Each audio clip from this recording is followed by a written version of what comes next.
बचपन ने हमें दी है ये शीरीनी है गुफ्तार, उर्दू नहीं हम माँ की ज़बान बोल रहे हैं। जनाब सदर, मुअज़्ज़ज़ असातिज़ा इकराम और मेरे हम मकतब साथियों, अस्सलामु अलैकुम वरहमतुल्लाहि वबरकातुहू। 21 फरवरी को यूनेस्को यानी United Nation Educational Scientific and Cultural Organization की जानिब से पूरी दुनिया में बैनुल अक़वामी यौम मादरी ज़बान यानी इंटरनेशनल मदर लैंग्वेज डे मनाया जाता है। दोस्तों, सबसे पहले ये बात समझ ले कि ज़बान की अहमियत क्या है। खुद खालिक़े कायनात अपने कलाम में फरमाता है, अर्रहमान अल्लमल कुरान खलक़ल इंसान अल्लमहुल बयान, यानी रहमान ने इंसान को पैदा किया और उसे बोलने की सलाहियत दी। बस यही बोलने की सलाहियत ने इंसानों को तमाम जानदारों से बढ़तर बना दिया। यही वजह है कि भैंस, बकरी, घोड़े वगैरह हजार साल से जू के तू है, लेकिन हजरत इंसान ज़मीन की तहों से लेकर आसमान की बुलंदियों तक पहुँच चुका है। सामीन, क्योंकि मेरी मादरी ज़बान उर्दू है, इसीलिए आज मैं उर्दू की अहमियत और अफादियत पर बात करूँगी। उर्दू है जिसका नाम सभी जानते हैं, दाग सारे जहाँ में धूम हमारी ज़बान की है। और मेरी बातों में खुशबू नहीं होती, मेरी बातों में खुशबू नहीं होती अगर मेरी ज़बान उर्दू नहीं होती। दोस्तों, मादरी ज़बान की अपनी एक अहमियत होती है, क्योंकि वो हमारे माँ की ज़बान होती है, हमारे रिश्तेदारों की ज़बान होती है, हमारे मोहल्ले वालों की और दोस्तों की ज़बान होती है। इसीलिए यूनेस्को का कहना है कि जो बच्चे अपनी मादरी ज़बान में तालीम हासिल करते हैं वो दूसरे बच्चों के मुकाबले ज़्यादा होशियार होते हैं। उनकी सोचने समझने की सलाहियत ज़्यादा होती है, वो मुश्किल तरीन मज़ामीन जैसे साइंस, रियाजी वगैरह दूसरे बच्चों की बनिस्बत ज़्यादा अच्छी तरह समझ सकते हैं। और यही वजह है कि कोई भी जिंदा कौम अपनी मादरी ज़बान को नहीं छोड़ती। चीनी अगर दुनिया के किसी गार में भी रहते हो, लेकिन चीनी ज़बान नहीं छोड़ते। जापानी अपने बच्चों को जापानी ज़बान के स्कूलों में पढ़ाते हैं। यहूदी पूरी दुनिया में धक्के खाते फिरने के बावजूद इब्रानी पढ़ाते हैं। तुर्की ज़बान पढ़ाते हैं और ईरान वाले फ़ारसी पढ़ाते हैं। लेकिन माफ़ करना, ज़हनी गुलाम कौमें कुछ और ही पढ़ाती है। मांगते फिरते हैं अगयार से मिट्टी के चिराग, अपने खुर्शीद पे फैला दिए साए तुमने। और मुझे तो हैरत होती है कि हम उर्दू वालों पर अंग्रेज़ी का ऐसा कुमार चढ़ा हुआ है, ऐसा कुमार चढ़ा हुआ है कि हमारे यहाँ उलामा के घराने के बच्चे भी अंग्रेज़ी मीडियम में पढ़ाई करने में फ़ख्र महसूस करते हैं।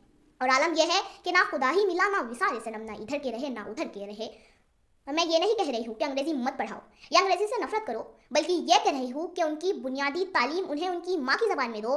बाकी ज़बानें वो खुद ही सीख जाएंगे। किसे तहजीब कहते हैं वो खुद ही जान जाएंगे, किसे तहजीब कहते हैं वो खुद ही जान जाएंगे। तुम अपने अपने बच्चों को फ़कत उर्दू सिखा देना और तमाम ज़बानों का एहतराम सरा खबर। लेकिन माफ़ करना, मैं उर्दू को अपनी सगी माँ समझती हूँ और किसी सौतेली माँ को अपनी सगी माँ पर फ़ौक़ियत नहीं दे सकती। आप में से कई लोग होंगे जो अंग्रेजी में PhD, MPhil, डबल लेने होंगे, लेकिन अपने दिल पर हाथ रखकर सच बताना, आप में से किस किस ने अंग्रेजी में ख्वाब देखा है? नहीं ना। हकीकत यह है कि हम अपनी मादरी ज़बान के अलावा कोई और ज़बान में ख्वाब देख ही नहीं सकते।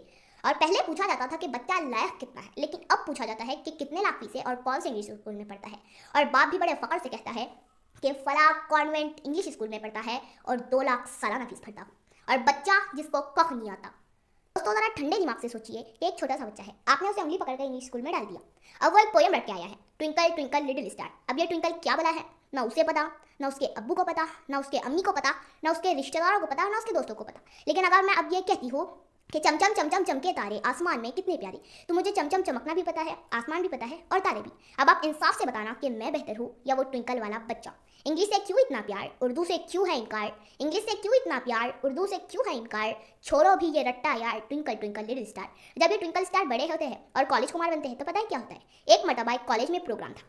एक लड़का खड़ा हुआ और कहा, दोस्तों मैं आप लोगों को मिर्ज़ा गालिब की गज़ल सुनाने वाला हूँ। यकीन जानिए, अगर मिर्ज़ा गालिब को कब्र में पता चल जाए कि मेरे नाम की और गज़ल की ऐसी तौहीन कर रहा है तो उस पर केस कर देंगे और कहेंगे कि ऐसे उम्र कैद की सज़ा दी जाए। वो करे बात तो हर लफ्ज़ से खुशबू आए, वो करे बात तो हर लफ्ज़ से खुशबू आए, ऐसी बोली वही बोले जिसे उर्दू आए। पहले लड़कियों को ठोकर लगती थी तो वो कहती थी हाय अल्लाह मैं मर गई, लेकिन अब कहती है आउच। सच बताना, आउच से कहीं से भी दर्द झलक रहा है? नहीं। अब पता नहीं कि किसने हमारे दिमागों में बिठा लिया कि हम अंग्रेज़ी के बिना तरक्की नहीं कर सकते। अगर दुनिया में नाम कमाना है तो अपनी मादरी ज़बान को अहमियत देनी होगी। सारी दुनिया तरक्की कर गई अपनी ज़बान की बदौलत, लेकिन हमने आधी उम्र गंवा दी अंग्रेज़ी सीखते सीखते। और सलीक़े से हवाओं में जो खुशबू घोल सकते हैं, सलीक़े से हवाओं में जो खुशबू घोल सकते हैं, अभी कुछ लोग बाकी हैं जो उर्दू बोल सकते हैं। और बात करने का हंसी तौर तरीक़ा सीखा, बात करने का हंसी तौर तरीक़ा सीखा हमने, उर्दू के बहाने से सलीक़ा सीखा। शुक्रिया।